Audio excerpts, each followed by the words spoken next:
Makanya kita tergerak untuk Isra, melakukan proses pencarian. Tapi jangan Isra terus. Karena Nabi Muhammad juga Isra-nya dipungkas dengan Mi'raj. Isra itu perjalanannya. Dan Mi'raj itu adalah kenikmatan mencapai yang dicari dalam perjalanan itu. Itulah pentingnya kita mencapai Isra dan Mi'raj secara hakikat. Jangan berjalan terus dan kita tidak mencapai. Kan tidak mungkin ada seseorang melakukan perjalanan tanpa ada yang dicari, bukan? Tidak mungkin harimau mengejar angin kosong, nggak mungkin. Pasti kalau harimau lari, pasti ada yang dikejar, pasti ada. Nah disitulah kita harus sadar. Jangan sampai kita lari ketika ditanya, sedang ngejar apa bu, pak? Teing. Saya juga nggak ngerti, cuman orang-orang pada lari, jadi saya juga ikut lari. Nah itu masalahnya. Yang paling berbahaya ketika ditanya, rek lompat ke mana? Ibu bapak lari kemana? Ini saya mau lari ke Gedung Sate. Tapi arahnya ke Tanjung Priuk. Karena tidak tahu Gedung Sate di mana. Akibatnya asal lari. Sudah keringetan, sudah capek. Loh kok nggak nyampe-nyampe ke Gedung Sate? Padahal arahmu ke Tanjung Priuk. Tapi ketika di jalan ditanya orang. Ya, ditanya orang. Ibu sedang apa? Lari. Kemana? Gedung Sate. Dikasih tahu sama orang. Itu mau ke Tanjung Priuk, bu. Ah, kata guru saya juga, jalannya ke sini. Karena gurunya belum pernah ke Gedung Sate.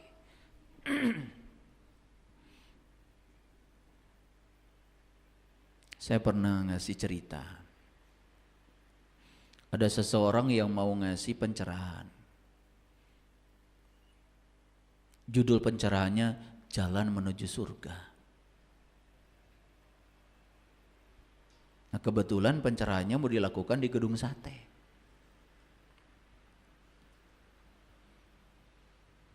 Dia nanya sama anak kecil, nah jalan ke Gedung Sate kemana? Anak kecil ini nanya, memang bapak mau apa ke sana? Saya mau ngasih pencerahan di sana. Bisa tahu pak judulnya apa? Jalan Menuju Surga. Itu kata anak kecil, ah bapak bergurau aja. Kan ke Gedung Sate juga nanya gue. Pencerahannya jalan menuju surga. Ini kan masalahnya, banyak yang cerita surga, padahal nggak tahu surga itu apa.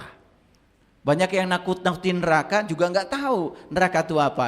Itu kan masalah kita. Oke? Tadi saya ngajar pakai fisika itu fisik for all, itu fisika untuk SD itu. Semua orang juga mengerti. Ya? Dan semua orang mengalami. Jatuh dari ketinggian yang lebih tinggi, risikonya lebih berbahaya daripada jatuh dari ketinggian yang tidak terlalu tinggi. Clear ya sampai sini? Oke. Nah, kita lanjut.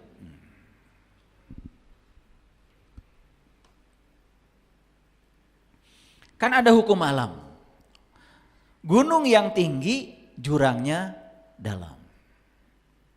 Jadi gunung yang tinggi, jurangnya pasti dalam. Itu hukum alam. Kalau bukit yang rendah, ya jurangnya juga rendah. Gitu. Hati-hati ketika kita ingin mencapai pencapaian yang hebat. Karena di belakangnya ada risiko yang hebat juga. Dan risiko dengan pencapaian itu sebanding. Jadi ada dua nih yang harus diperhatikan. Untuk mencapai pencapaian yang hebat, satu, caranya harus cara-cara yang cerdas sehingga kita bisa mencapai pencapaian itu, dan setelah mencapai pencapaian itu harus sadar bahwa risiko di balik pencapaian itu juga sangat besar. Makanya hanya dibutuhkan kesiapan dari diri kita aja. Jadi sekali lagi, Allah itu sebetulnya sedang menunggu kapan kita siap. Itu aja. Bagaimana supaya kita siap? Berarti kita harus meningkatkan kapasitas. Coba bayangkan ya. Orang-orang yang selalu sempit sudut pandangnya, tidak lapang dadanya. Orang yang semacam ini, letupan sedikit saja sudah terasa besar. Makanya sebetulnya semua ledakan itu hanya berbahaya ketika meledak di ruang sempit. Pernah sadar nggak Bapak Ibu? Ada kejadian di jalan tol, ban meledak. Sadar nggak? Kenapa ban bisa meledak?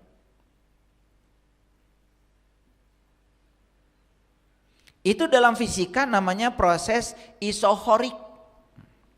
Jadi proses yang terjadi karena volumenya tetap. Kan volume ban tidak pernah berubah. Volume ban begitu, coba ban diisi angin. Walaupun anginnya terus ditambah, tekanannya tinggi, volume ban segitu aja. Bahaya kan? Diisi angin, volume bannya kayak balon, terus membesar. Ban apa yang kayak gitu? Dan ban itu memang dibuat supaya apa? Saat diisi angin dengan tekanan tinggi, maka volumenya itu tidak berubah. Makanya volumenya tidak berubah, namanya isovolume. Jadi volume tetap. Nah, sudah diisi angin yang tekanan tinggi, kemudian ban itu digunakan. Kan ban dengan jalan tol, apalagi kecepatan tinggi, kan itu bergesekan. Sehingga ada energi yang masuk terus-menerus ke ban itu. Akibatnya apa? Akibatnya tekanan di ban itu terus naik. Apalagi suhu di dalam ban itu juga naik. Suhunya naik, tekanannya naik. Akibatnya apa? Volume ban tidak sanggup lagi untuk menahan semua tekanan yang besar itu. Dar, meledak. Ngerti sekarang? Jadi ledakan itu selalu terjadi pada saat tekanan membesar, suhu membesar, sementara kapasitas dari ruang itu tetap. Sampai sini ngerti? Oke. Lanjut. Ada tabung gas. Tabung gas itu ya volumenya segitu. Tiba-tiba ada percikan api. Masuk tuh lewat selang. Regulator bocor. Akibatnya seluruh gas dalam tabung itu terbakar dalam waktu yang sama. Akibatnya di dalam terakumulasi energi yang sangat besar. Sedangkan tabungnya tetap isovolume, isohorik. Akibatnya terjadi ledakan yang hebat. Jadi ibu, bapak, ledakan selalu terjadi di tempat yang volumenya tetap. Jujur nih, jujur. Masalah bapak ibu bertambah terus? Tambah. Anak juga bertambah bukan? Tambah. Interaksi dengan orang bertambah? Bertambah. Bayangkan, jika pertambahan masalah itu tidak diiringi dengan pertambahan volume yang sebanding dengan pertambahan masalah, suatu saat masalah yang banyak ini ditampung dalam volume yang sama. Terjadilah ledakan. Pernah lihat orang marah? Nah, orang marah itu karena apa? Energinya di dalam membesar, tekanan membesar, suhu membesar, tetapi ruang dia kecil. Dia tidak pernah meningkatkan kapasitas ruangnya sendiri. Yang harus ditingkatkan bukan kapasitas volume tubuh. Yang harus ditingkatkan adalah kapasitas ilmu, kapasitas kesadaran, kapasitas kelapangan, kapasitas kesabaran. Itu yang harus ditingkatkan terus menerus. Saya yakin orang-orang yang terus meningkatkan kapasitas dirinya, kesadarannya, pengetahuannya, ilmunya, cara berpikirnya, tidak pernah terjadi ledakan. Saya tahu ini bekas-bekas ledakan semua. Ya udah bonyok-bonyok gini. Ada yang gosong lagi sebelah sini. Ya.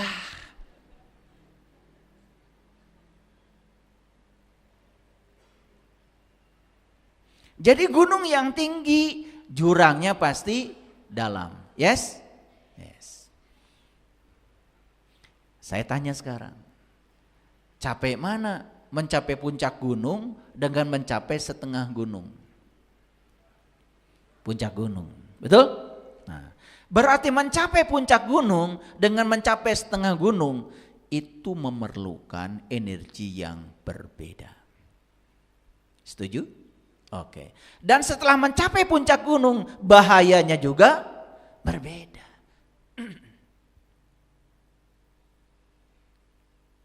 Kan banyak tuh orang ingin mencapai puncak setinggi-tingginya, tapi tidak siap. Begitu jatuh, nyungsep. Nah, yang menyebabkan manusia ini hancur dua. Satu masanya, dua kecepatannya. Itu kalau dalam fisika disebut momentum, massa dikalikan kecepatan. Contoh. Ini mobil tabrakan nih. Coba. Yang tabrakan itu misalnya truk sama Avanza. Truknya penuh muatannya. Yang Avanza juga penuh muatannya. Tapi jelas, massanya truk lebih besar daripada massanya Avanza. Seandainya begini, Avanza ini kecepatannya tinggi sekali, padahal massanya kecil. Truk ini ya kecepatannya tidak tinggi, tapi massanya besar. Kalau massa dikalikan kecepatan yang truk, massa dikalikan kecepatan yang Avanza, kan kira-kira setelah dikalikan hasilnya sama. Makanya begitu dia bertabrakan, dek, udah. Kira-kira yang hancur paling parah yang mana? Avanza. Kecepatannya walaupun masanya kecil, tapi kalau kecepatannya besar, itu dia memiliki momentum yang besar, efeknya luar biasa. Makanya perhatikan. Orang-orang yang dalam hidupnya ingin serba cepat, pengen cepat kaya, cepat nyungsepnya. Pengen cepat pintar, cepat stresnya. Belajar spiritual pengen cepat mencapai sidratil muntaha, nggak kemana-mana. 2-3 hari juga udah ngilang biasanya. Itu yang saya amati. Makanya kita itu belajar harus seperti pohon. Pohon itu perhatikan, pohon pisang kalau dibetot-betot oleh petani karena ingin cepat berbuah, mati. Karena dia sudah melanggar hukum alam. Dia harus tumbuh berubah secara alami. Makanya semua yang tumbuh secara alami pada waktunya pasti menghasilkan buah pisang. Sekarang coba lihat keluar sana. Itu pohon sekarang sedang berubah enggak? Sedang tumbuh enggak? Tumbuh. Saking kecilnya proses perubahannya. Kita kalau amati terus menerus sekarang, gak sanggup mata kita untuk melihat pertumbuhannya. Tetapi 2 tahun, 3 tahun baru kita lihat. Sama seperti kita punya kuku. Coba sekarang semua lihat kukunya. Pandang yang fokus. Tumbuh gak kukunya? Gak kelihatan. Betapa kecilnya, betapa terbatasnya mata kita. Padahal saya kasih tahu, ini kuku memanjang enggak? Memanjang. Tapi proses memanjangnya demikian lambatnya. Kita tahunya kuku kita panjang setelah 2 minggu, 3 minggu, 4 minggu. Betul? Tuh. Itulah proses alami. Makanya di alam ini tidak ada yang buru-buru. Semuanya berproses secara alami. Itu yang kuat. Banyak ya ingin belajar sama saya, belajar kesadaran. Tapi pakai waktu. Pokoknya setahun ini saya harus mencapai sidratil muntaha. Insya Allah sehari juga hilang. Belum diamalkan apa yang saya sampaikan, belum diamalkan, kemudian dia menimbang-nimbang ilmu yang disampaikan itu dengan logika dan pikirannya. Akibatnya apa? Akibatnya yang disampaikan ini tidak memberikan pemahaman apa-apa. Lalu dia mencari lagi orang yang bisa memberikan informasi lebih dari itu. Walaupun sebatas informasi. Akhirnya apa? Shopping guru. Makanya banyak yang shopping guru. Terus aja jadi kolektor guru. Berguru ke sini, berguru ke sini, berguru ke sini, berguru. Insya Allah pusing dia. Padahal sederhana. Nabi Muhammad sudah ngasih isyarat, ya. Amalkan ilmu yang kamu tahu, maka Allah akan mengajarkan apa yang kamu tidak tahu. Jadi syarat untuk pinter, amalkan saja ilmu yang sudah kamu tahu. Seberapa besarnya ilmu, seberapa banyak, amalkan ilmu yang kamu tahu. Itu aja. Dan kita akan mencapai pencapaian yang hebat. Dan orang yang mencapai pencapaian yang hebat, walaupun risikonya besar, tapi dia akan punya kestabilan untuk tinggal di tempat yang hebat itu. Gitu. Tidak ada yang instan, hadirin. Belajar apapun. Untuk mencapai kesadaran yang hebat itu, kita perlu melakoni kehidupan, proses demi prosesnya. Selama kita tidak menolak apapun yang terjadi dalam kehidupan, dan kita percaya setiap proses adalah proses yang sedang menunjukkan kita pada titik yang kita tuju. Sama seperti ibu bapak naik gunung. Ada jalan yang terjalnya, ada tangganya, ada jalan yang terjalnya nggak ada tangganya, harus pakai tali, betul nggak? Tidak sama semua perjalanan kita. Kita tidak akan sampai di puncak gunung kalau melewatkan satu episode dari perjalanan kita itu. Yuk sekarang kita lihat. Bapak Ibu bisa menjadi Bapak Ibu yang hari ini karena pernah melewati masa lalu. Setuju? Dan kita tidak mungkin ada di sini hari ini kalau ada bagian dari masa lalu kita, kita potong karena kita tidak suka. Kalian tidak ada di sini hari ini. Itu hukum alam. Ya? Oke. Baik. Sampai sini mengerti? Oke. Pelan-pelan ya, ini kecepatannya dibuat.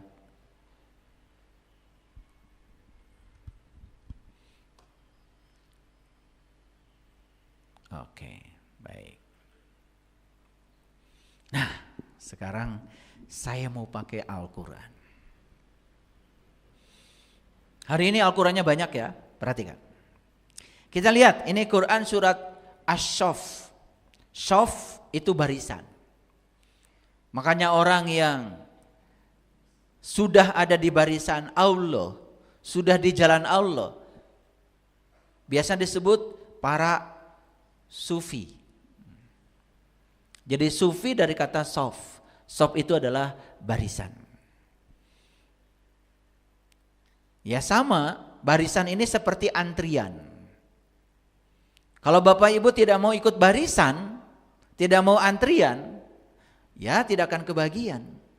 Makanya masuk ya ke dalam shaf, masuk ke dalam shaf, masuk ke dalam barisan.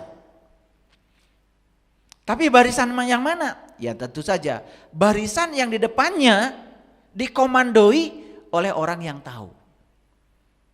Awas, di depannya harus yang tahu, di depannya harus yang sudah terbuka mata kolbunya.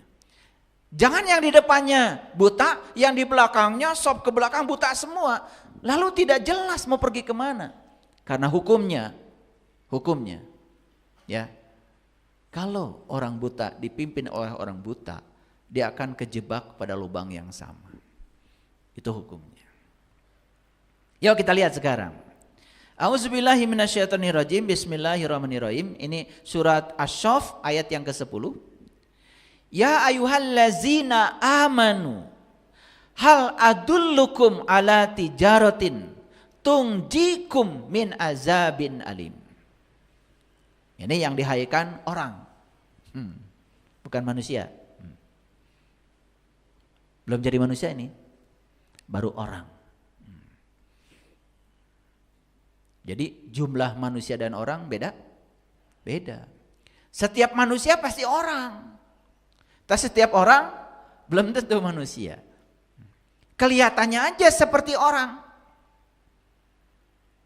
Tapi kata Quran, orang-orang yang punya kolbu tapi tidak digunakan untuk memahami, melihat, mendengar, ulaika kal an'am. Bahkan tidak disebut orang. Dia setara dengan binatang ternak. Begitu kata Quran. Ya. Jadi yang dihaikan siapa? Orang. Ya. Yang dihaikan orang. Ini orang yang beriman. Karena iman itu adalah jalan untuk mengantarkan orang menjadi nas, menjadi manusia. Perjalanan untuk mencapai nas itu harus dimulai dengan Al-Fatihah, Al-Baqarah, Ali Imran, An-Nisa, Al-Maidah, Al-An'am, Al-Anfal, At-Taubah, Yunus, terus sampai An-Nas. Sekarang saya mau nanya, Bapak Ibu sekarang di titik mana? Al-Fatihah udah lewat? Al-Baqarah kali? Tuh. Jadi selama ini jalan-jalan dan lari ke sana kemari itu sampai tidak tahu posisi kita hari ini di mana? Luar biasa. Jangan-jangan kita pun tidak tahu kalau kesibukan kita selama ini tidak ada arahnya. Itu yang dikatakan di Quran. Inkah aku beritahukan kepadamu tentang orang-orang yang paling merugi perbuatannya di kehidupan ini. Yaitu orang-orang yang sia-sia seluruh perbuatannya dalam kehidupan dunia ini. Sementara ia menyangka dia telah berbuat sebaik-baiknya. Itu diabadikan kata-kata dalam Quran surat Al-Kahfi 103, 104, 105, 106. Coba baca itu. Itu pertanyaan Allah. Qul hal nunabbiukum bil ahsyarina amala allazina dhalla sa'yuhum fil hayati dunya wa hum yahsabuna annahum yusiruna sun'a. Inginkah aku sampaikan kepada kalian tentang orang-orang yang paling merugi perbuatannya dalam kehidupan ini, yaitu orang-orang yang telah sia-sia seluruh perbuatannya dalam kehidupan ini, tapi dia menyangka dia telah berbuat sebaik-baiknya. Dia mengira apa yang dia lakukan itu baik. Padahal yang dia lakukan itu hanya zon, hanya prasangka saja. Kata Allah di Quran, kenapa mereka itu merugi? Dua penyebabnya. Satu, orang-orang yang melalaikan tanda-tanda Allah. Dua, orang-orang yang tidak percaya kalau dia akan berjumpa dengan Allah. Cuma dua penyebabnya. Nanti baca sendiri ya. Al-Kahfi 103, 104, 105, 106. Bahkan di ayat itu dikatakan, orang-orang yang semacam itu buku amalnya diperiksa pun tidak. Buku amalnya itu enggak diperiksa. Kalau tidak diperiksa artinya didiskualifikasi. Berarti kalau tidak diperiksa ada nilai? Enggak ada nilai. Kalau mahasiswa saya ujian diperiksa sama saya, kemudian nilainya E, itu nilai, berarti itu diperiksa. Paham sampai sini? Oke. Hai orang-orang yang beriman, maukah ya aku tunjukkan suatu perniagaan yang dapat menyelamatkanmu dari azab yang pedih. Ini yang disampaikan oleh Allah pada orang yang beriman ini adalah tijarah. Tijarah itu perniagaan. Perniagaan transaksional. Transaksi jual beli. Jadi Allah sedang menawarkan suatu transaksi, suatu perniagaan, suatu jual beli. Yang jual beli ini akan menyelamatkanmu dari segala azab yang pedih. Pertanyaan selanjutnya, apakah kita pernah bertransaksi? Pernah berjual beli? Apakah kita pernah menjual diri kita kepada Allah? Lalu Allah membelinya? Makanya di Quran dikatakan para rasul itu tugasnya ke alam semesta ini seperti kedudukan notaris ketika seseorang transaksi jual beli.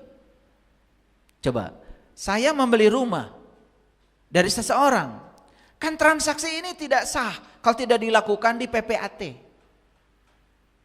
di pejabat pembuat akte tanah, yang ditunjuk oleh negara namanya notariat. Jadi notaris ini kan biasa suka membacakan, ya, membacakan ijab kabul bahwa jual beli ini sudah terjadi dengan harga yang disepakati, tanda tangan bersama. Notaris itu kedudukannya sebagai saksi. Jadi para rasul, para nabi itu kedudukannya sebagai saksi.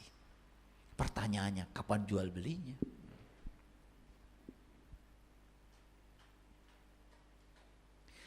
Makanya jual diri kita kepada Allah dan biarkan Allah membelinya. Dan kalau kita sudah jual diri kita kepada Allah, jangan lagi jual diri kita kepada Tuhan-Tuhan lain selain Allah.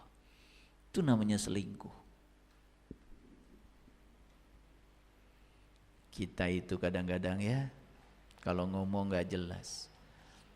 Bilangnya inna sholati wa nusuki wa mahyaya wa mamati lillahi rabbil alamin la syarikalah wa bizalika umirtu wa ana awalul muslimin. Apa yang kita bicarakan kita juga tidak menyadari. Sesungguhnya sholatku, ibadahku, hidupku, matiku lillahi rabbil alamin. Lillah, hanya karena Allah. Tapi yang dibicarakan selalu surga, surga, surga. Tuh. Sudah menyalahi transaksinya. Katanya karena Allah. Kayaknya kalau Allah tidak bikin surga buat dia, gak jadi ibadahnya. Kalau Allah tidak bikin neraka buat dia, gak jadi ibadahnya. Akhirnya ibadahnya itu cuman pengen surga, takut neraka. Tetapi bilangnya ketika sholat, lillahi rabbil alamin la syarikalah wa bizalika umirtu, dan siap menerima amar.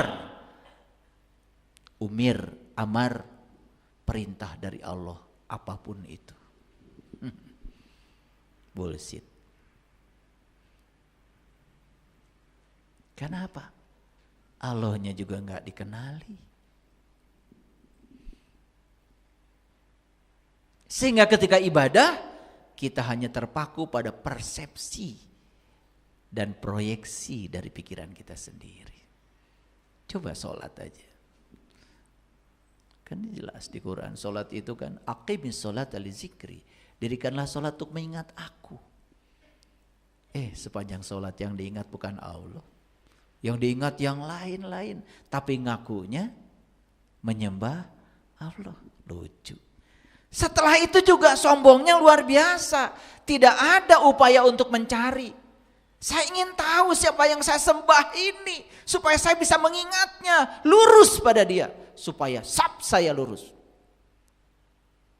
Supaya saf saya rapat.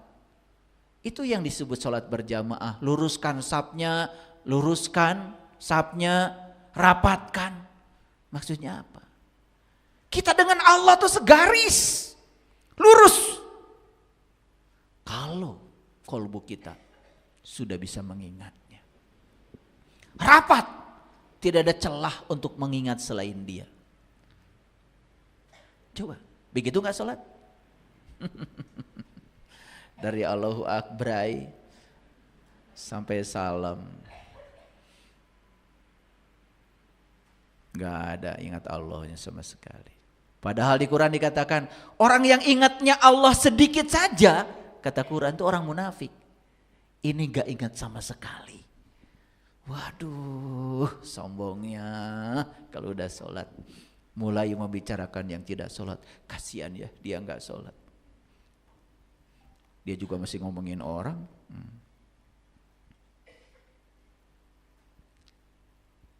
Mau?